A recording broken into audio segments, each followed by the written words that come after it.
ಅತ್ತೆಯಾದ ವೈಜಯಂತಿ ಅವಳ ದಿನಸಿ ಅಂಗಡಿಯಲ್ಲಿ ರಾಜ್ಮಾ ಧಾನ್ಯ ವ್ಯಾಪಾರ ಆಗದಿರುವ ಕಾರಣ ಚಿಂತೆ ಮಾಡ್ಕೊಂಡಿದ್ಲು. ಆ ಸಮಯದಲ್ಲಿ ಅಂಜಲಿ ಟಿಫಿನ್ ಬಾಕ್ಸ್ ನ ತಂದ್ಲು. ಟಿಫಿನ್ ತಂದಿದೀನಿ, ಊಟ ಮಾಡಿ ಅತ್ತೆ. ಇಲ್ ನೋಡಮ್ಮ, ನನಗೆ ಹಸಿವಾಗ್ತಾ ಇಲ್ಲ. ಈ ಟಿಫಿನ್ ನೀನ್ ತಗೊಂಡೋಗು, ಇಲ್ಲದಿದ್ರೆ ನೀನೇ ಊಟ ಮಾಡ್ಕೋ. ಅತ್ತೆ, ನಾನ್ ತಿಂದು ಉಳ್ದಿರೋದ್ನೇ ನಿಮಗೆ ಹಾಕೊಂಡ್ ಬಂದಿದ್ದು. ಇಲ್ಲಿ ನೋಡಮ್ಮ, ನನಗೆ ತುಂಬಾ ತಲೆನೋವಾಗ್ತಿದೆ. ಊಟ ಏನು ನನಗೆ ಬೇಡ. ಹಾಗೆ ಊಟ ಬೇಕಂದ್ರೆ ನಾನೇ ನಿನ್ ಜೊತೆ ಮನೆಗ್ ಬಂದ್ ಕೇಳ್ತೀನಿ. ದಯವಿಟ್ಟು ಇಲ್ಲಿಂದ ಹೊರಟೋಗು. ಅತ್ತೆ, ಯಾರೋ ರಾಜ್ಮಾ ಚೆನ್ನಾಗಿ ವ್ಯಾಪಾರ ಆಗ್ತದೆ ಅಂತ ಹೇಳಿದ್ರಂತೆ. ಅದನ್ನು ನಂಬಿ ನಮ್ಮ ಅತ್ತೆ ಕೂಡ ತಗೊಂಡ್ರಂತೆ. ಇವಾಗ ವ್ಯಾಪಾರ ಆಗೋದಿಲ್ಲ ಅಂತ ಚಿಂತೆ ಮಾಡ್ತಿದ್ದಾರಂತೆ. ಉಪ್ಪು ತಿನ್ಮೇಲೆ ನೀರ್ ಕುಡಿಲೇಬೇಕಲ್ವಮ್ಮ? ನಾನ್ ಮಾಡಿದ ತಪ್ಪನ್ನು ನಾನೇ ತಾನೇ ಸರಿಪಡಿಸ್ಬೇಕು. ಯಾರ್ದೋ ಮಾತ್ ಕೇಳ್ಕೊಂಡು ನಾನೋಗಿ ತಗೊಂಬಂದ್ಬಿಟ್ಟೆ. ಇವಾಗ ಏನ್ ಮಾಡೋದು ಅಂತ ಗೊತ್ತಾಗ್ತಿಲ್ಲ. ಇವಾಗ ಚಿಂತೆ ಮಾಡಿ ಏನತ್ತೆ ಪ್ರಯೋಜನ? ನಿಮ್ಮ ಅತಿ ಆಸೆಯಿಂದ ಚೆನ್ನಾಗಿ ಲಾಭ ಬರುತ್ತೆ ಅಂತ ಹೋಗಿ ತಗೊಂಬಂದ್ಬಿಟ್ರಿ.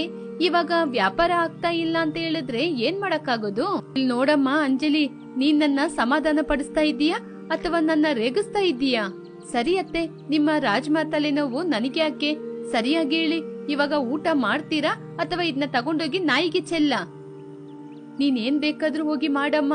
ಇದನ್ನ ತಗೊಂಡೋಗಿ ನೀನ್ ನಾಯಿಗಾದ್ರೂ ಹಾಕು ಅಥವಾ ಕಸದ ಬುಟ್ಟಿಗಾದ್ರೂ ಹಾಕು. ಮೊದ್ಲು ಇಲ್ಲಿಂದ ಹೊರಟೋಗು, ನಂಗ್ ತಲೆನೋವು ಜಾಸ್ತಿ ಆಗ್ತಿದೆ. ಹಾಗೆ ಹೇಳಿದ ತಕ್ಷಣ ಅಂಜಲಿ ಟಿಫಿನ್ ನ ತಗೊಂಡು ಅಲ್ಲಿಂದ ಬಂದ್ಲು. ಹೀಗೆ ದಿನ ಕಳೀತಾ ಇತ್ತು.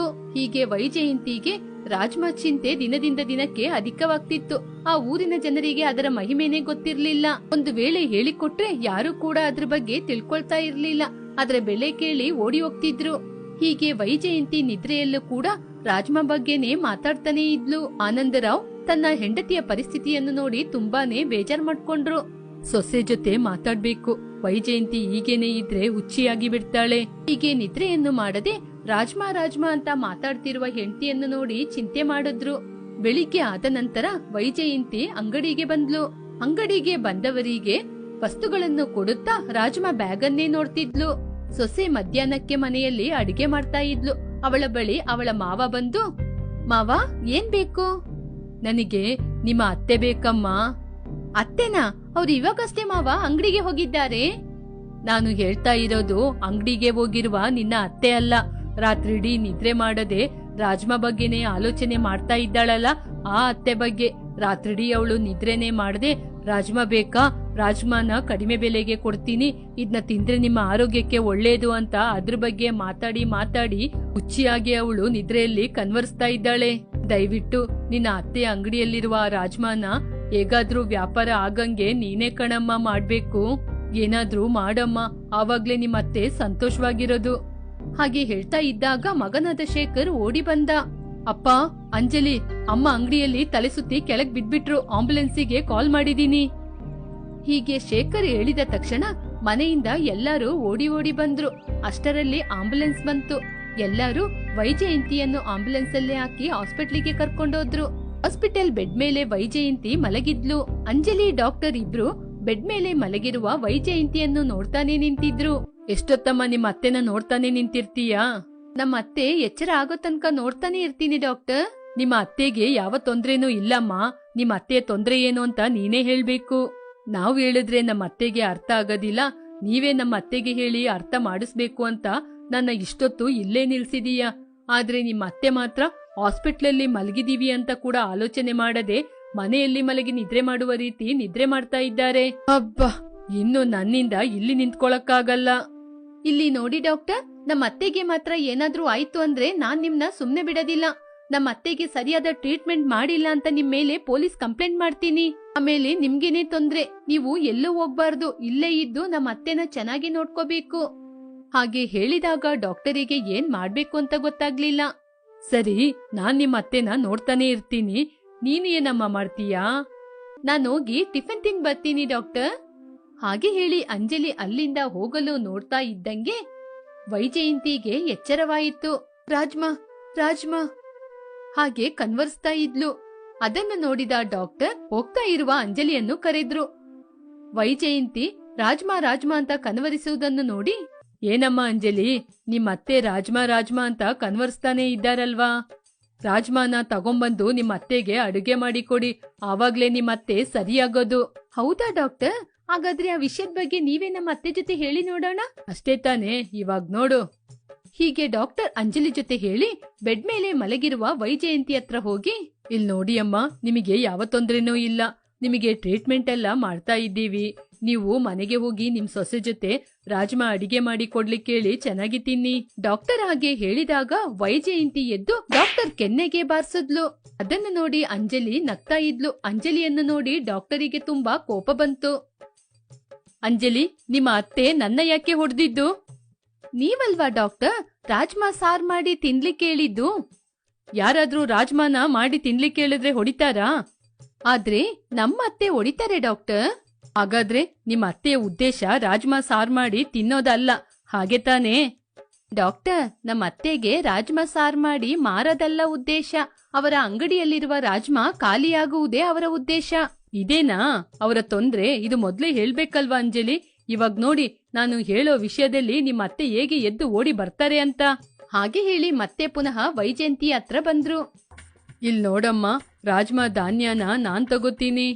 ಹಾಗೆ ಹೇಳಿದ ತಕ್ಷಣ ವೈಜಯಂತಿ ಬೆಡ್ಡಿಂದ ಎದ್ದು ಡಾಕ್ಟರ ಕೈಯನ್ನು ಹಿಡಿದುಕೊಂಡು ರಸ್ತೆಯಲ್ಲಿ ನಡ್ಕೊಂಡೇ ಓಡೋಡಿ ಡಾಕ್ಟರನ್ನು ರಸ್ತೆಯ ಉದ್ದಕ್ಕೂ ಕೈಯನ್ನು ಹಿಡಿದುಕೊಂಡು ಎಳ್ಕೊಂಡೇ ಬಂದ್ರು.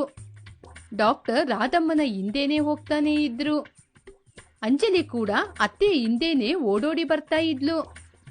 ಅಯ್ಯೋ, ಏನಿದು, ನಮ್ಮ ಅತ್ತೆ ರಾಕೆಟ್ಗಿಂತ ವೇಗವಾಗಿ ಓಡ್ತಾ ಇದ್ದಾರೆ. ಅಯ್ಯೋ ದೇವ್ರೆ, ನನ್ನಿಂದ ಆಗೋದಿಲ್ಲಪ್ಪ. ಪಾಪ ಡಾಕ್ಟರ್ ಅತ್ತೆ ಹಿಂದೇನೆ ಹೋಗಿ ಹೋಗಿ ಏನ್ ಗತಿ ಆಗ್ತಾರೋ. ಅಂಜಲಿ ನಡಿಯಕ್ಕಾಗದೆ ಆಟೋಗೋಸ್ಕರ ಕಾಯ್ತಾ ಇದ್ಲು. ಆದ್ರೆ ವೈಜಯಂತಿ ಮಾತ್ರ ಒಂದೇ ಸ್ಪೀಡಲ್ಲಿ ಡಾಕ್ಟರ್ ಕೈ ಹಿಡ್ಕೊಂಡು ಎಳ್ಕೊಂಡು ಅಂಗಡಿಗೇನೆ ಹೋಗ್ಬಿಟ್ಲು. ಅಯ್ಯೋ ದೇವ್ರೆ, ಎಲ್ಲಮ್ಮ ನನ್ನ ಎಳ್ಕೊಂಡು ಹೋಗ್ತಿದ್ದೀರಾ? ನೀವಲ್ವಾ ಡಾಕ್ಟರ್ ನನ್ನ ರಾಜ್ಮಾನ ತಗೋತೀನಿ ಅಂತ ಹೇಳಿದ್ದು? ಅದಕ್ಕೇನೆ ಎಲ್ಲಿಯೂ ಕೂಡ ನಿಲ್ಲದೆ ನನ್ನ ಅಂಗಡಿಗೆ ನಿಮ್ನ ಹೀಗೆ ಎಳ್ಕೊಂಡೋಗ್ತಾ ಇದ್ದೀನಿ. ಇಲ್ ನೋಡಮ್ಮ, ಅದಕ್ಕೆ ಅಂತ ನನ್ನ ಹೀಗೆ ಎಳ್ಕೊಂಡೋಗ್ಬಾರ್ದು. ನನ್ನ ಕರ್ಕೊಂಡೋಗ್ಲಿಕ್ಕೂ ಒಂದು ಪದ್ಧತಿ ಇದೆ. ನನಗೆ ಓಡಕ್ಕಾಗ್ತಿಲ್ಲ. ಅಯ್ಯೋ ಡಾಕ್ಟರ್, ನಮ್ಮ ಊರೊಳಗೆ ಹೋಗ್ಲಿಕ್ಕೆ ಇನ್ನು ಅರ್ಧ ಕಿಲೋಮೀಟರೇ ಇರೋದು. ಒಂದ್ 10 ನಿಮಿಷ ವೆಯ್ಟ್ ಮಾಡಿ, ನಮ್ಮ ಊರ್ ಬಂದ್ಬಿಡುತ್ತೆ.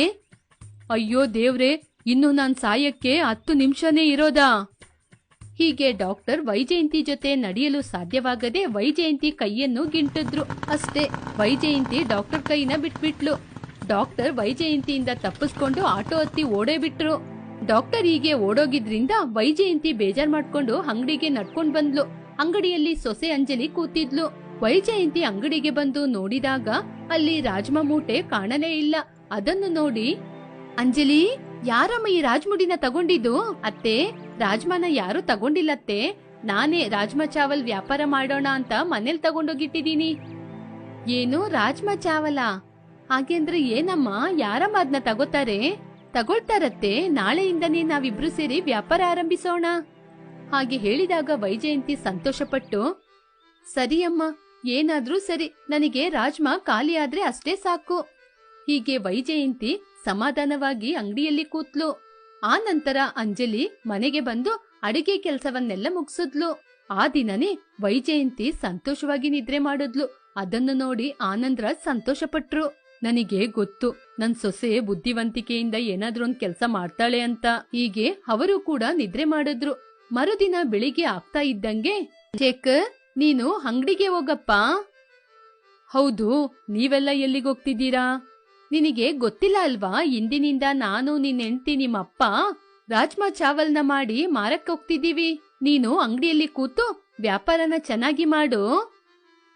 ರಾಜ್ಮಾ ಚಾವಲ ಅದ್ನ ಯಾರಮ್ಮ ತಿಂತಾರೆ? ನಿನ್ನ ಹೆಂಡ್ತಿನೇ ಕಣಪ್ಪ ನನಗೆ ಇದ್ರ ಬಗ್ಗೆ ಹೇಳಿದ್ದು. ನನಗ್ ಮಾತ್ರ ಏನ್ ಗೊತ್ತು? ರಾಜ್ಮಾ ಚಾವಲ್ನ ಎಲ್ಲರೂ ತಿಂತಾರಂತೆ, ಸೊಸೆ ಹೇಳಿದ್ದಾಳೆ. ಸರಿಯಮ್ಮ. ಹೀಗೆ ಅತ್ತೆ, ಸೊಸೆ, ಮಾವ 3 ಜನ ಸೇರಿ ಒಂದು ಕಡೆ ರಾಜ್ಮಾ ಚಾವಲನ್ನು ಮಾಡಿ ವ್ಯಾಪಾರ ಮಾಡಲಾರಂಭಿಸಿದ್ರು. ಬಂದ ಜನರಿಗೆ ಬಾಳೆ ಎಲೆಯಲ್ಲಿ ಹಾಕಿಕೊಟ್ಲು. ಹೀಗೆ ರಾಜ್ಮಾ ಚಾವಲ್ ಚೆನ್ನಾಗಿ ವ್ಯಾಪಾರ ಆಯಿತು. ಹೀಗೆ ಅದರಿಂದ ಬರುವ ಲಾಭವನ್ನು ನೋಡಿ ಅತ್ತೆಯಾದ ವೈಜಯಂತಿ ತುಂಬಾನೇ ಸಂತೋಷಪಟ್ಲು.